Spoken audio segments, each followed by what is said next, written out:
Deputado, você defende liberdade de expressão sem limites? Vou contextualizar.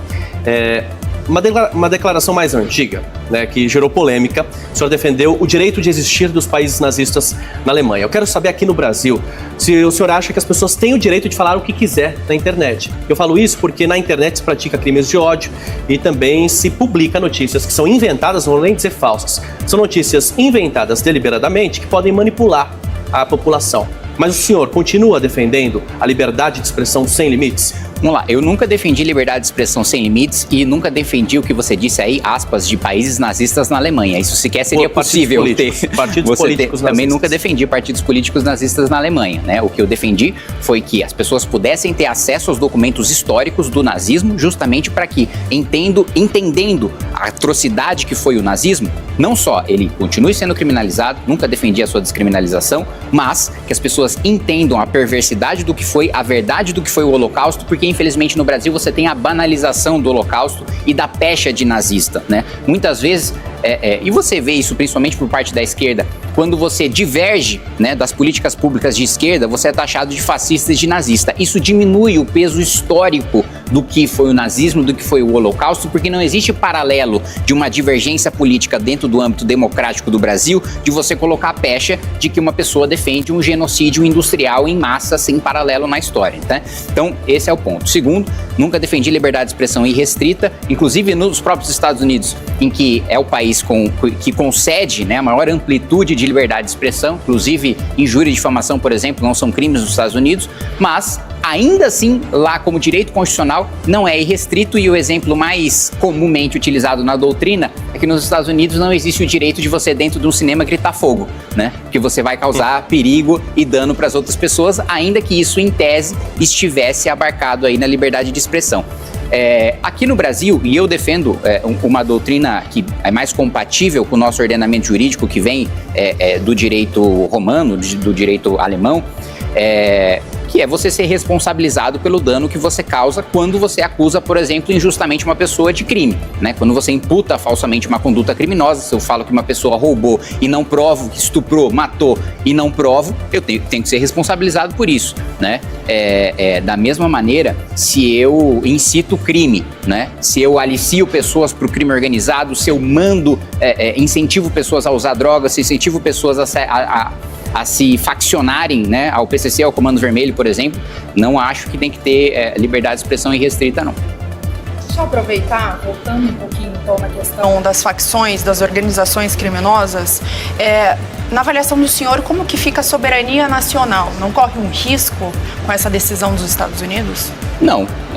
Primeiro porque nós consideramos, eu acabei de citar para você o exemplo do Hezbollah, a gente não viola a soberania dos países árabes pelo Brasil considerar que o Hezbollah seja uma organização terrorista, como praticamente todo mundo livre considera, né? Então, é um ato unilateral de soberania do próprio país ele decidir quais organizações o seu país considera como terroristas ou não terroristas, e não interessa se são nacionais ou são internacionais. E os Estados Unidos tomam essa decisão não porque está preocupado com o crime organizado no Brasil, é porque está preocupado com a exportação de drogas para os Estados Unidos, é porque está preocupado com a lavagem de dinheiro nos Estados Unidos, é porque está preocupado com os americanos. Que esse é outro ponto também. Muitas vezes o discurso bolsonarista dá a entender, e eu já escutei isso várias vezes, não, se o Lula não conseguiu combater as facções criminosas, então vamos deixar o problema para o Trump. O Trump não vai trazer nenhuma tropa aqui para trocar tiro com um faccionado, ele não vai acabar com o crime organizado aqui. Só o Brasil é capaz de enfrentar as facções criminosas brasileiras. Os Estados Unidos vai enfrentar essas facções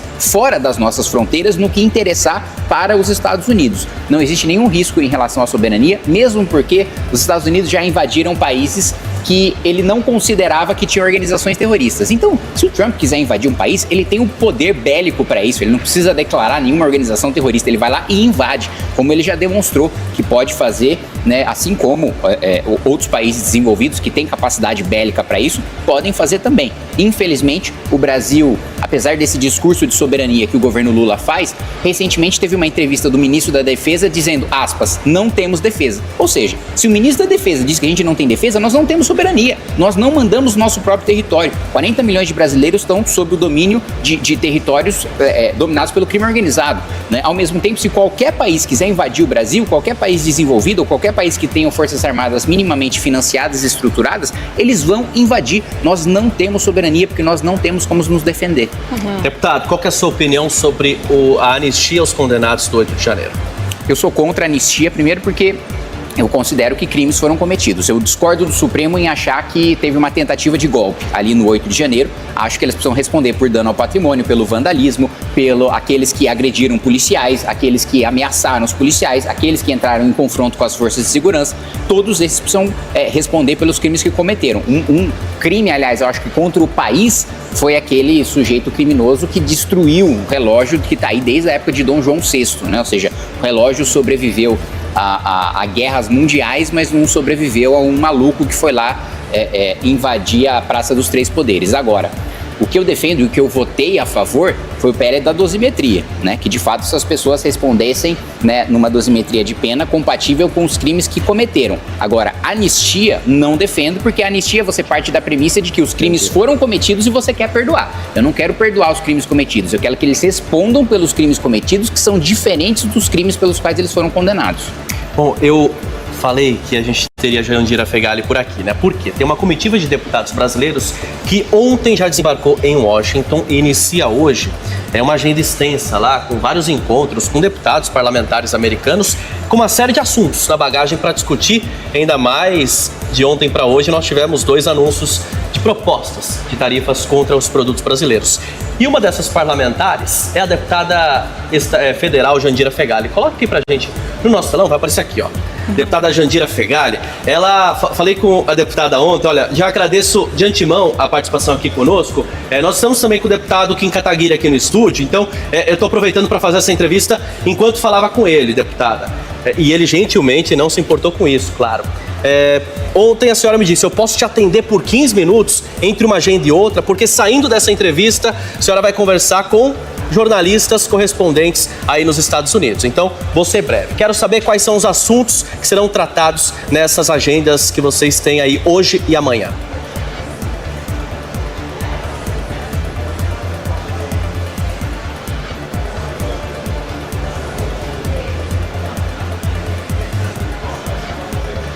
Tá, peraí. Ô, deputada, acho que o seu áudio tá fechado aí, tá? Eu achei que fosse para mim apenas.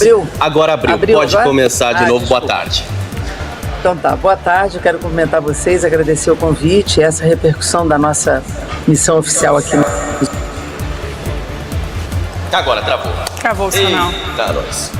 A internet americana tá tarifada, gente. Tá tarifada, deputado. Você viu? Já entrou em vigor a tarifa na internet. A gente tá sancionando os Estados Unidos Nós agora. estamos sancionando. Exato. Não, então vamos fazer o seguinte, vamos continuar com o deputado Kim Kataguiri. Jandira Fegali voltando, ela entra aqui conosco. Então vamos para a próxima pauta, deputado. Quero perguntar para o senhor sobre o fim da escala 6x1.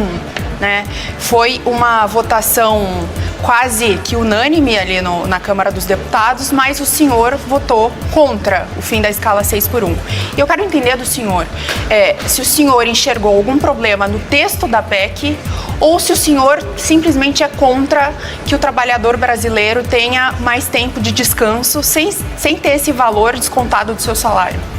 Até para corrigir, né? Eu não votei contra o fim da escala 6x1. Eu votei contra a PEC, que promete falsamente acabar com a escala 6x1. É óbvio que ninguém defende que o trabalhador seja obrigado, né, a ser esfolado, trabalhar 6 dias na semana, sem ter um tempo para estudar, para descansar, para estar com a sua família, para cuidar dos seus filhos. Agora, o que eu não fiz, né, e modéstia à parte, corajosamente, porque a maioria dos deputados foram covardes, inclusive muitos, aliás, a maioria que eu conheço que votaram a favor, não acreditam na PEC. Não acham que ela vai ter efeitos positivos. Então, tem uma diferença muito grande entre, e eu me separo muito desses deputados, de que quem tem uma convicção e vota contra ela por populismo eleitoreiro, né? E quem tem a convicção e mantém essa convicção na hora da votação, que é o meu caso. Então, a PEC não acaba com a escala 6x1, porque acabar com a escala 6x1 envolve enriquecer o país, envolve uma mudança material, envolve uma mudança de dinheiro.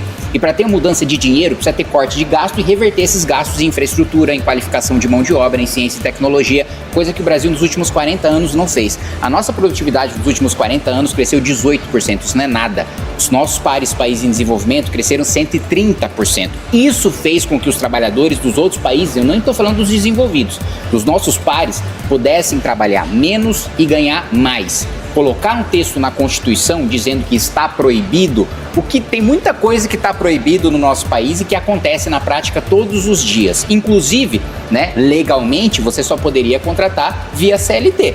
A gente tem a maioria esmagadora dos trabalhadores brasileiros que ou são informais ou são PJ, porque a CLT faliu. Da mesma maneira que não adianta você colocar um texto na Constituição achando que aquilo vai se transformar em realidade se você não toma uma ação efetiva para aquilo se tornar realidade. Na Constituição a gente tem o direito à saúde, à educação, segurança, lazer, trabalho, moradia. Nada disso é direito na realidade. É só no texto da Constituição. Então podem colocar o que quiserem no texto da Constituição. Se não tiver um governo que efetivamente vai trabalhar para aumentar a produtividade do trabalhador, a produtividade do país, a melhorar a nossa balança comercial, melhorar o nosso superávit primário, desvincular o nosso orçamento, ter espaço de gasto discricionário para fazer investimento em infraestrutura, não vai ter trabalhador trabalhando menos, né, e recebendo a mesma coisa. Isso, inclusive, eu até coloquei na votação que se entrasse em vigor agora, imediatamente, as pessoas iam ver claramente que não ia mudar a realidade delas. Gostou do vídeo? Então deixe a sua curtida e se inscreva no canal. Até a próxima!